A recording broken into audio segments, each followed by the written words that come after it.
अस्सलाम वालेकुम दोस्तों, मैं हूं आपका मेज़बान इजाज़ अहमद भट्ट और आज से हम जंजीर न्यूज़ पर नई एक थ्रिलिंग स्टोरीज ला रहे हैं। और ये स्टोरीज का ऐसा सिलसिला है जिसमें आपको सच्ची कहानियां जो इसी जगह लाहौर में रूनुमा हुई और हम वहाँ एज ए जर्नलिस्ट गए और हमने क्या देखा। इसमें बड़ी ऐसी सस्पेंस स्टोरीज होंगी जिसमें पता चलेगा कि पुलिस जो मर्डर के केस होते हैं, डकैती के केस होते हैं और मुख्तलिफ जराइम के केस होते हैं, उनमें कैसे खराबियां पैदा करती हैं, मुल्ज़िमों को कैसे बचाती है और बाज़ औक़ात मुल्ज़िमों को भगाने में पुलिस का क्या किरदार होता है। और इसके अलावा मुआशरे के जो दूसरे एस्पेक्ट हैं उनके हवाले से क्या क्या चीज़ें इनमें इन्वॉल्व होती हैं, वो सब हम मिलेंगी आपको एक ही जगह इन जुर्म कहानियों में जो हम आज से आपके सामने शुरू कर रहे हैं। और हमारी आज की जो कहानी है ये एक ऐसी लड़की के बारे में है जिसका नाम नीली था। नीली की कहानी कैसे शुरू होती है, इसका क्लाइमैक्स कैसे आता है, इसमें पुलिस का क्या किरदार है और इसमें अदालतों और मुख्तलिफ महकमों ने क्या किरदार अदा किया, वो सारा कुछ आपको हम बताएंगे। ये कहानी शुरू होती है एक जगह से और वो है सर्दियों का दिन है और उस वक़्त धुंध छाई हुई है।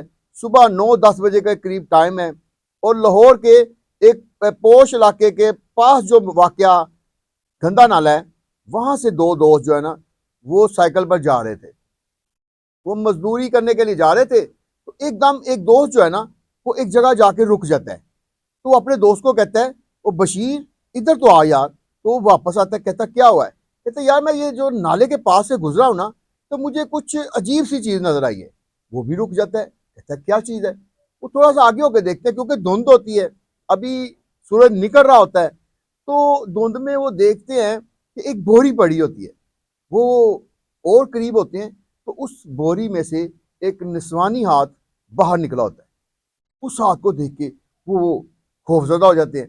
वो तेजी से नाले के जो नीचे जा रहे होते हैं ना, तेजी से वापस आते हैं। बाहर आके वो शोर मचा देते हैं, कहते हैं कि बोरी में एक लाश मौजूद है और ये लाश किसी खातून की है। इतना सुनना था कि इर्द गिर्द की और जो ट्रैफिक पे लोग जा रहे थे वो भी रुक गए। किसी ने 15 पे कॉल कर दी, पुलिस आ गई और वहां जो है ना SHO थाने का वो भी आ गया।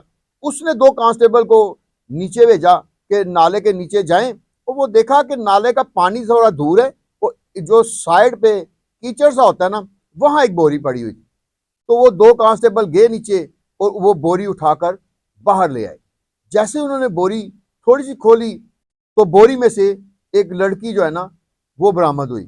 और लड़की कैसी थी, वो एक खूबसूरत लड़की थी, तकरीबन 26-27 साल उसकी उम्र।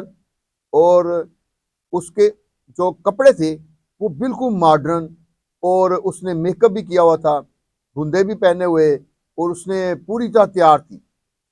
अब इस लड़की की जो लाश है इसके हवाले से पुलिस ने फौरी तौर पे जरूरी कार्रवाई की, उसकी तस्वीर बनाई। हमें भी पता चला, हम भी पहुंच गए।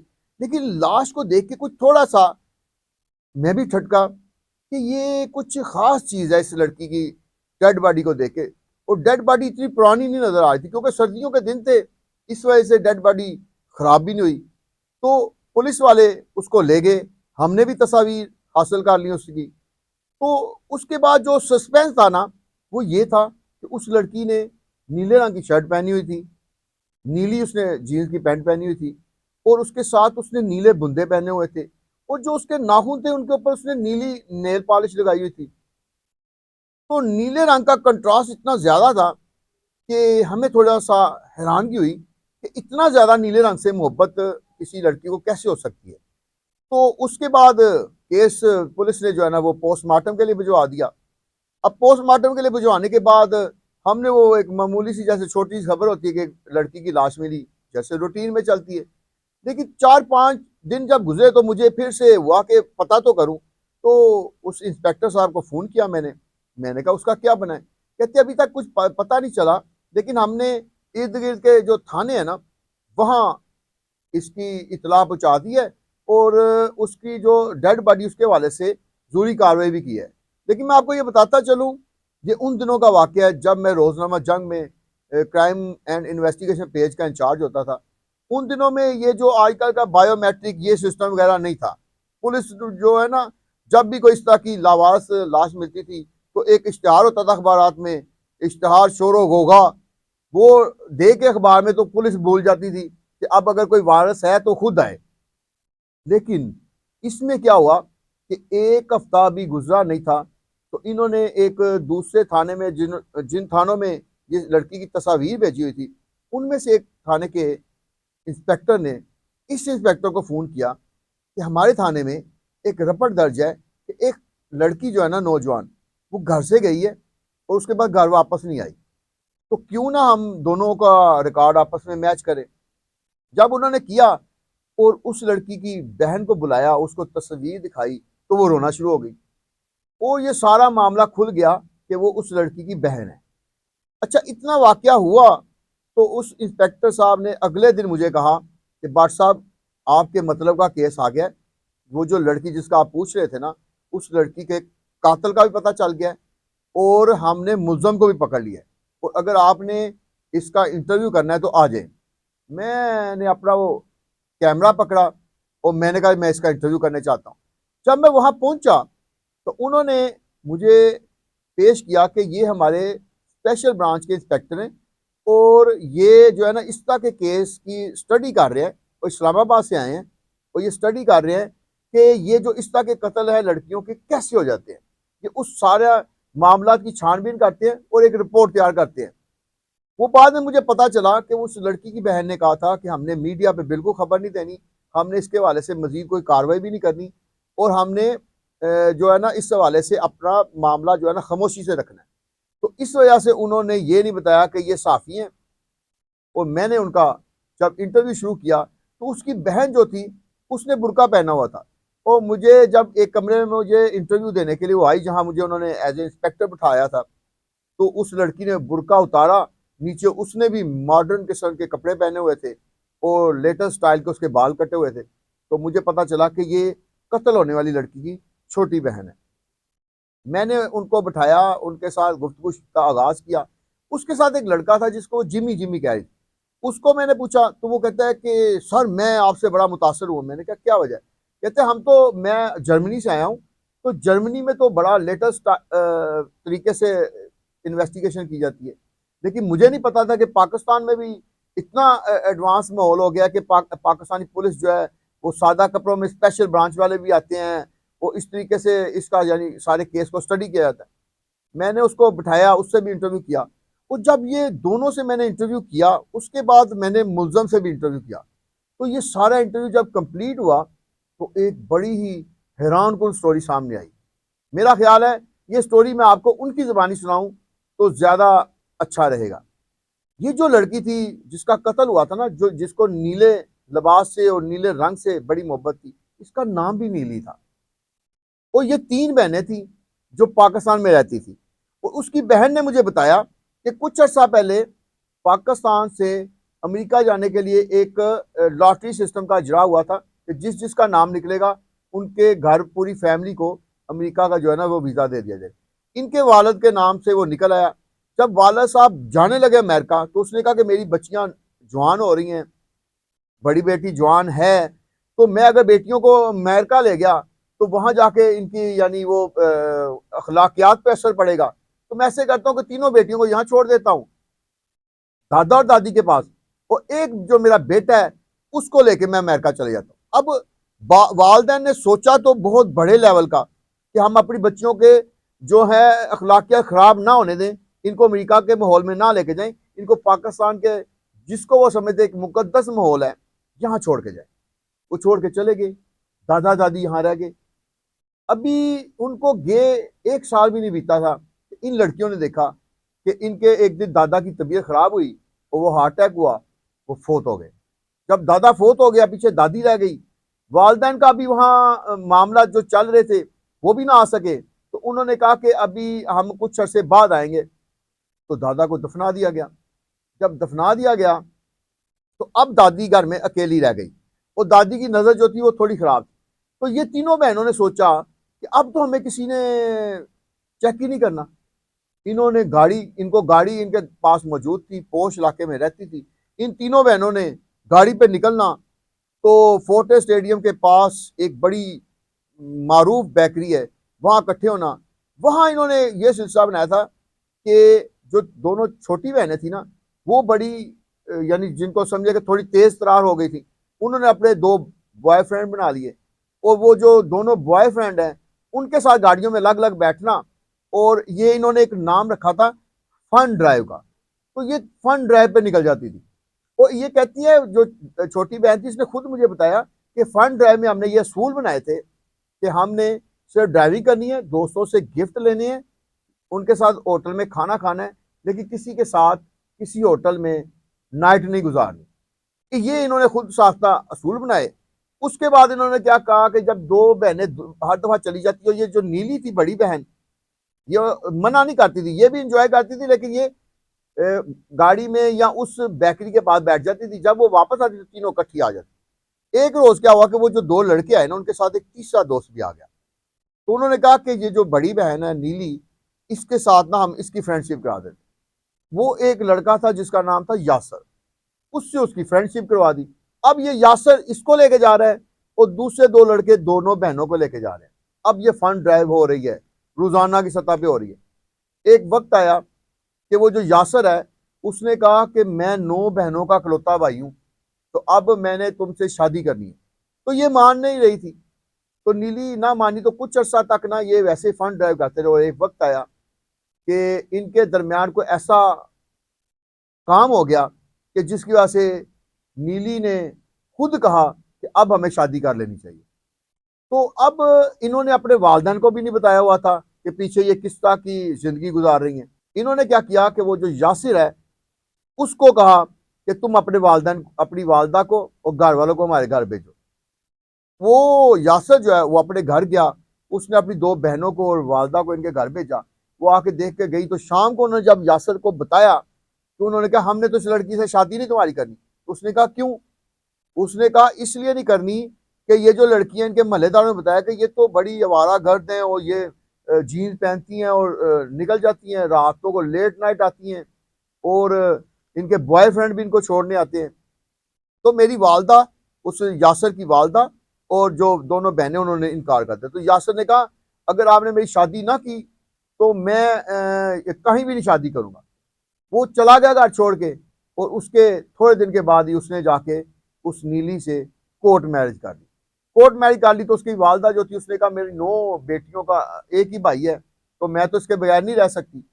तो उसने क्या किया कि अपने बेटे को कहा तू वापस आ जा। अब मैं आपको बैकग्राउंड बताता चलूं कि यासर जो है ना, इसके वालिद जो थे वो बड़े इसके जो वालिद थे ना, वो कई अरब ममालिक में रह चुके थे। उनके पास काफ़ी दौलत थी, आड़त का काम करते थे। उनके जो मंडी है लाहौर की, वहाँ उनका एक प्लाजा था, वहाँ उन्होंने एक फ्लैट भी बनाया हुआ था। ये जो है ना, थोड़े दिन तक ये जो नीली है अपने उसके वालिदैन के साथ रही। उसके बाद उसने कहा मैं बोर हो जाती हूँ इनके साथ, मुझे अलहदा घर लेके दो। तो फिर उसने अपना घर बचाने के लिए यासर ने इसको उस फ्लैट में उस फ्लैट में शिफ्ट कर दिया। जब ये शिफ्ट हो गई ना, तो 7-8 माह इन दोनों के बड़े हंसी खुशी गुजरे। लेकिन उसके बाद इनके घर एक बेटी पैदा हुई। अभी वो बेटी 2 माह की थी कि इस लड़की नीली ने ना दोबारा से बोरिंग बोरिंग के अल्फाज इस्तेमाल करते हुए अपनी बहनों के पास जाना शुरू कर दिया। इसके क्योंकि शोहर को पता था यासिर को कि ये तो वहां फंड रहे, पहले भी करती रही है। उसने कहा कि कहीं ये दोबारा फंड हो। उसने कहा तुम अपनी दादी के घर ना जाया करो। इसने कहा मैं जाया करूंगी। तो यहाँ इनका ना क्लैश थोड़ा सा शुरू हुआ। एक रोज क्या हुआ कि ये ना अपनी दादी के घर चली गई इसको बताए बगैर। तो ये लाया और इनकी बड़ा झगड़ा हुआ। तो इसका जब दूसरी दफा इसने ऐसे किया, तो ईद की रात थी, तो ये फिर बोर हो रही कि मेरी बहनें आज जाएंगी तो मैं नहीं जाऊंगी। तो ये ईद की रात को बगैर यासर को बताए अपनी बेटी को पकड़ा और ये दादी के घर चली गई। यासर को पता चला जब, तो वो भी फौरी तौर पे इसकी दादी के घर गया। तो वहां इसकी बच्ची तो घर में मौजूद थी, जो सोई हुई थी, ये नहीं मौजूद। उसने इसको फोन किया कि फौरी तौर पे वापस आओ। वो जैसे वापस आई तो उसको लेके आया, तो इसको घर रखा। तो उसने फिर जिद कर दी कि मैंने अपनी दादी के घर जाना है। तो इस दौरान इनका झगड़ा इतना बड़ा कि यासर ने इसको पकड़ा और जोर से इसका सर जो है ना, वो दीवार के साथ पटक दिया। वो इसके सर को चोट लगी तो यासर ने इसको नहीं देखा और उस बच्ची को उठाया, बाहर से दरवाजे को लॉक किया और अपनी वालदा के घर चला गया। रात को 1:30-2 बजे का टाइम था। उसकी वालदा ने कहा तुम आए हो तो वो मेरी बहू नहीं आई। उसने कहा वो बहू अपनी दादी के घर चली गई थी तो ये पोती संभालें।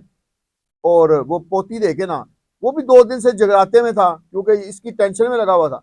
वो अपने कमरे में गया और जाते थोड़ी देर के बाद उसको नींद आ गई, वो सो गया। सुबह था ईद का दिन, सबको जगाने लग गए, यासर को भी उठाया, इसको कहा कि ईद है तो उसने कहा वो रात को तो मैं ऐसे नीली को पटक के आ गया था तो मुझे लगता है वो मर गई है, मैंने तो उसको कत्ल कर दिया। जब उसकी वालदा और बहनों को पता लगा तो वो बड़ी हैरान हुई, परेशान भी हो गई। उन्होंने रोना पीटना शुरू कर दिया कि हमारे 9 बहनों का इकलौता भाई है तो अब इसको फांसी हो जाएगी। तो शोर इतना बड़ा कि उनकी ईद सारी खराब हो गई। और जो उसके जो बड़े बहनोई थे उनमें एक बहनोई जो था ना वो बड़ा समझदार था, उसने कहा थोड़ा सा हौसला करें, बात क्या हुई है। फिर इसने बात बताई, उसने गाड़ी पकड़ी, यासर को लिया और उस फ्लैट पर पहुंच गए। जैसे उन्होंने दरवाजा खोला तो देखा तो उसके सर से ना खून बह रहा था और बह के जम गया हुआ था, काफी सारा बह गया था।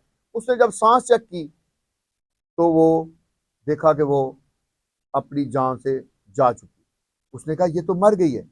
मरने का सुनते ही वो सारे परेशान हो गए। उन्होंने जैसे इसकी वालदा को फोन किया तो उनके घर में कोहराम मच गया। अब ये सारी बातें मैं आपको ऐसे बता रहा हूं कि जब मैंने यासर का इंटरव्यू किया ना तो उस अपने वालदैन की कहानी उसने बताई, और जब मैं उसकी बहन नीली की बहन से बात की तो अपना वो सारा जो तरीकाकार है वो उसने बताया। अब ये क्या हुआ कि जब ये सारा मामला ऐसे हो गया तो जो बहनोई था बड़ा, उसने जाके कहा कि ये फ्लैट को ताला लगाओ और वापस चलो। घर आए, मुशावरत शुरू हो गई। उसने कहा देखो माँ जी, ये अगर हमने जरा सा ज्यादा शोर होगा किया, लाश सामने आ गई तो फिर हम में से कोई भी नहीं बचेगा। तो यासर तो बिल्कुल नहीं बचेगा। अब फिर से एक दफा सब ने रोना कुलाना शुरू कर दिया। उसके बाद क्या हुआ कि बहनोई ने कहा कि हमें ऐसा करना चाहिए कि उस लाश को ना ठिकाने लगा दें। तो इन्होंने कहा कि अब ईद का दिन है, दिन के टाइम तो बड़ा रश है, तो इन सब घर वालों ने रात का इंतजार शुरू कर दिया। अब एक ऐसी ईद भी गुजरी कि जिसमें सारे घर वाले सोगवार हैं, किसी के मुंह पे मुस्कुराहट नहीं। और सारा दिन इन्होंने इस तरह गुजारा कि किसी तरह ईद का दिन खत्म हो जाए, रात पड़ जाए और उस रात में ये लाश को ठिकाने लगा दें। रात होती है, 8-9 बजे के करीब ये निकलते हैं, वहां जाते हैं, फ्लैट खोलते हैं। फिर क्या कहता है, साथ में इसकी 2 बहनें भी जाती हैं। वो कहती हैं कि हम इस लाश को देख के घबरा गई हैं। तो वो फिर उनको वापस गाड़ी में भेज देते हैं, कहते हैं कि आप लोग चले जाओ लहदा गाड़ी। फिर ये बहनोई क्या करता है कि रजाई लेता है, उसमें इसको लटाता है, रजाई को फोल्ड करता है, ऊपर से रस्सी बांधता है और जहां वो रात को मंडी के बाहर 2 मजदूर सोए होते हैं उनको उठाता है। उनको कहता है यार हमारा एक फ्लैट में सामान पड़ा हुआ है, वो गाड़ी बड़ी गाड़ी की जो है ना डिग्गी में रखना है। वो मजदूर कहते हैं इतने पैसे लेंगे। वो जब उठाते हैं तो थोड़ी सी भारी उनको लगता है। उसमें क्या कहते हैं कि रजाइयों में क्या है। वो कहते हैं यार हमारा जरूरी सामान है तो आपने बस गाड़ी तक रखना है। उन्होंने गाड़ी में रखा और मजदूरों को इन्होंने दिहाड़ी दी, वो जो पैसे देने से दिए, यहाँ से रवाना हुए। इन्होंने गाड़ी भगाई, भगाते भगाते वो उसी गंदे नाले के पास पहुंचे। अब रात का टाइम था, सर्दियों के दिन थे। इन्होंने कहा कि ये ना हो कि किसी को पता चल जाए, तो इन्होंने उस गंदे नाले के किनारे पे ना जल्दी जल्दी वो रजाई बंद, रजाई के अंदर जो रखा होता ना, मैं वो आपको बताना भूल गया कि रजाई के अंदर इन्होंने 2 बोरियों में उस लाश को पाया है। कहते हैं कि एक हमने पाँव की तरफ बोरी चढ़ाई और एक सर की तरफ, क्योंकि बोरी का साइज छोटा सा, लड़की की हाइट ज्यादा थी, तो फिर इन्होंने 2 बोरियां बनाई ताकि उसका, लेकिन वो 2 बोरियों से जब इन्होंने पकड़ के अंदर रजाई में रखा था ना, तो इन्होंने ये किया कि वहां जाके रजाई को खोला और बोरियां दोनों उठाई और बोरियां इन्होंने गंदे नाले में फेंक दी। वो उठाने और गिराने के दौरान ऐसा हुआ कि उसका एक हाथ जो है ना वो बोरी से बाहर आ गया। वो एक हाथ बाहर आना ही वो लाश की निशानदही का बायस बना। अब जब ये इन्होंने लाश को तो फेंका तो फिर कहते हैं कि हमने ना दौड़ लगाई और वहां से चले गए। अब एक हफ्ते तक यही होता रहा कि उसकी बहन ने कहा, फोन किया कि मेरी बहन जो है ना मिल नहीं रही, तो उसने अपने बहनों को इसी को फोन किया। मेरी जो बहन है वो ईद की रात से घर नहीं पहुंची। तो उसने कहा कि भाई मेरी तरफ से तो चली गई थी कि मैं आज चांद रात है, मैं माँ अपनी दादी के पास जाऊंगी, बहनों के पास, और ईद वहां करूंगी। तो मेरे से तो नाराज होकर गई है, तो मैं तो उसको खुद नहीं बुला रहा। अब वो बहनें भी परेशान हो गई। ईद का दिन, टरू का दिन उन्होंने गुजारा, का हो सकता है किसी दोस्त के पास झगड़ के चली गई हो, क्योंकि अमीर जादी थी, उसको भी डर नहीं था। लेकिन जब ईद और टरू गुजर गया तो तीसरे दिन उन्होंने पुलिस में रपट करा दी कि जी हमारी बहन गायब है। इस तरह 3 दिन तो पहले ऐसे गुजर गए, 3 दिन पुलिस ने गुजार दिए। छठे या सातवें दिन जाके पुलिस को सुराग मिला, और जिस रोज सुराग मिला तो उसी रोज क्या हुआ कि ये यासर को दुबई भिजवाने का इंतजाम हो रहा था। पुलिस ने इसको गिरफ्तार कर लिया। अब जब गिरफ्तार किया तो उन्होंने साथ ही, जब इसने बताया कि मेरे बहनोई ने ये लाश को ठिकाने लगाने में मेरा साथ दिया था, उन्होंने बहनोई को भी पकड़ लिया। अब दोनों अंदर हैं। ये सारा ना वाकया सामने आ गया। तो मैंने उसको पूछा, इंस्पेक्टर को, कि अब क्या बनेगा। उन्होंने कहा मैं दोनों का चालान बनाया है और ये दोनों जेल जाएंगे।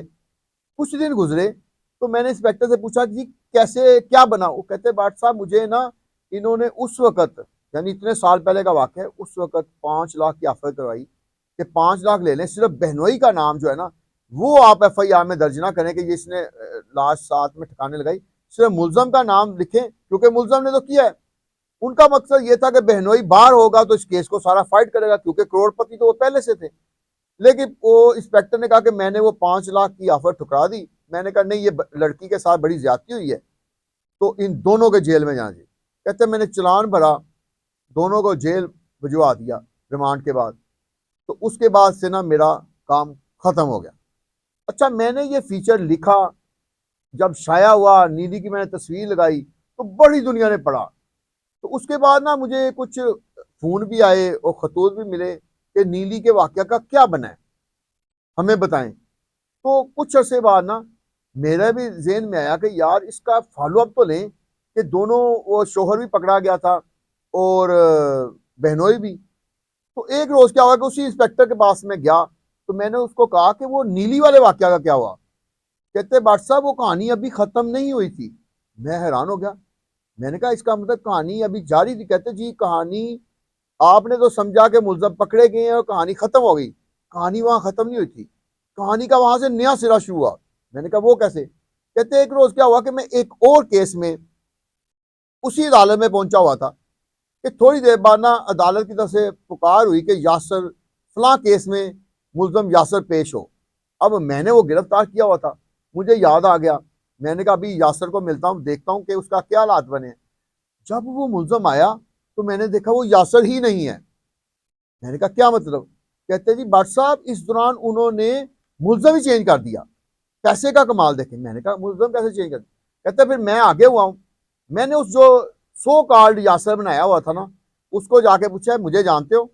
उसने ऐसे मेरी आंखों की तरफ देखा। इंस्पेक्टर कहता है देख के तो मुझे, मेरा सामने नेम प्लेट लगी हुई थी, तो मेरा नाम पढ़ के कहता है कि आप इंस्पेक्टर जावेद हैं। तो कहता है मैं इंस्पेक्टर जावेद वो इंस्पेक्टर हूँ जिसने असल यासर को गिरफ्तार किया था। वो इतना कहना था कि वो जो मुलजम है ना वो थर थर कांपने लगा। तो उसने कहा मैं ही सर यासर हूँ। उसने कहा बेटा पकड़ा मैंने था मुलजम, तुम यासर नहीं हो, तुम उसका डुप्लीकेट हो। तो वो मुलजम कांपना शुरू। इस दौरान कहता है मैंने देखा तो उसका वो बहनोई और दूसरा बहनोई पीछे से आ गए। इसका मतलब कि उन्होंने बहनोई को भी छुड़वा लिया था और मुलजम तब्दील कर दिया था। मैंने उसको कहा कि भाई ये तो सारा मामला ही खराब हो गया। उसके बाद क्या हुआ कि उन्होंने जल्दी जल्दी ना पुलिस को कह के, जो जेल पुलिस थी उसको वहां से हटा दिया, और मैं अदालत में दूसरे केस में पेश हुआ। उससे चंद रोज बाद इसी केस में अदालत ने मुझे समझ जारी किया, वो जो नोटिस भेजा कि आप यासर के वाकया में, क्योंकि आपने वो पकड़ा था तो आप पेश हो। कहता मैं और क्या चाहता था, मैं चाहता यही था कि इस केस में मुझे बुलाया जाए। मैं जब वहां पहुंचा, अदालत ने मुझे बुलाया, तो उन्होंने कहा कि आपका इस केस के बारे में क्या कहना है। तो मैंने कहा सर मुलजम आ जाएगा तो मुलजम के सामने मैं अपना बयान आपको दे दूंगा। उन्होंने कहा जी ठीक है, मुलजम आया क्यों नहीं। उन्होंने कहा सर 2 घंटे हो गए हैं वो ट्रैफिक में फंसे हुए हैं। अब दोबारा अदालत ने 2 घंटे डिले किया और 2 घंटे के बाद मुझे कहा कि दोबारा से आप अपना बयान दें। तो मैंने कहा सर अगर आप 10 घंटे भी दे देंगे ना तो ये मुलजम आज अदालत में नहीं आएगा। तो जो जज साहब है वो मेरी तरफ ऐसे देखने लगे। कहते क्या मतलब। कहते सर ये है कि मुलजम यासर ये मुलजम ही नहीं है, असल मुलजम जो है उसकी जगह पे जेल में नकल मुलजम भेज दिया गया है और प्रोसिक्यूशन भी इसमें शामिल है, जेल की पुलिस भी इसमें शामिल है। और सर, आप जिस मुलजम को 8 माह से जिसकी समाअत कर रहे हैं ना, ये जाली मुलजम है, उस पर अदालत की बकी रहेगी। और जज साहब ने देखा कि ये तो मेरे भी जो है क्रेडिबिलिटी उसके भी खिलाफ जा रही बात, तो उसने जज ने फौरी तौर पे कहा ठीक है, ये केस का हम अगली दफा नई हेयरिंग करेंगे, उसकी हम नई डेट देंगे। जज साहब ने नई डेट दी और मैं वहां से चला आया। मैंने इंस्पेक्टर जे से पूछा, मैंने कहा क्या फिर उसके बाद आपको कभी बुलाया? हाँ, मुस्कुराते हुए कहने लगे मुझे किसने बुलाना था उसके बाद, जब जज साहब को पता चल गया कि मैं 8 माह तक एक जाली मुलजम की समाअत करता रहूं। जब प्रोसिक्यूशन को पता लगा कि हमने एक जाली मुलजम की चालान और सारे सबूत बना के भेजे हैं, जब जेल के अमले को पता चला कि जिस मुलजम को हम कोर्ट में बार बार पेश कर रहे हैं ये मुलजम ही जाली है, वो कहता है कि इस दौरान मैंने पता कर दिया तो उस मुलजम जो असल यासर था उसको कुवैत भगा दिया गया था। और इस तरह एक ही कत्ल केस में एक ही मुलजम ने सारे डिपार्टमेंट को धोखा दे दिया, कोर्ट को भी धोखा दे दिया, प्रोसिक्यूशन को भी दे दिया, जेल हुकाम को भी दे दिया, और इसके अलावा जो पुलिस की जो इन्वेस्टिगेशन टीम थी उसको भी धोखा दे दिया। मैंने जब ये सवाल किया ना, उन्होंने कहा नहीं, जब इन्वेस्टिगेशन टीम है ना, उसी ने तो ये सारी गड़बड़ की होगी, उसी ने तो ये मुलजम निकाल के तो जो कोर्ट में पहली दफा पेश किया होगा ना जाली के मुलजम, वही तो होगा। इस तरह इन्वेस्टिगेशन पुलिस भी इसमें फंसती थी। तो लिहाजा जज साहब ने यही सोचा कि नीली के केस को यहीं दबा दिया जाए, क्योंकि नीली का केस अगर मजीद इसकी समाअत हुई तो बहुत सारों के पेट से कपड़ा उठ जाएगा। तो जब इंस्पेक्टर जवेद ये बात कर रहा था तो मुझे इशा का वक्त होने वाला था, तो मैंने उनके पीछे अकब में देखा तो एक टिमटिमाता हुआ तारा जो है ना वो नीचे की तरफ आ रहा था। तो उस तारे को देख के मैंने देखा कि जैसे वो एक नीले रंग का तारा है और नीचे वो एक अंधेर गुप्त बिल्कुल जो अंधेरा है वहां आके वो गुम हो गया। तो मैंने साथ ही ये सोचा कि नीली का भी जो पूरा केस है वो हमारे मुआशरे के जो इस तरह के करप्ट लोग हैं उनकी करप्शन में जाके गुम हो गया है, और नीली के कातलों को कभी सजा नहीं मिलेगी। यही हमारी कहानी का अंजाम हुआ, और उसके बाद हमें नीली का जो केस है उसमें कभी कोई मुलज़म गिरफ्तार होते नजर नहीं आया। तो इसके साथ ही हमारी आज की कहानी जो है उसका इख्तिताम होता है। अपने मेज़बान इजाज़त में बट को दें इजाज़त। अल्लाह हाफ़िज़।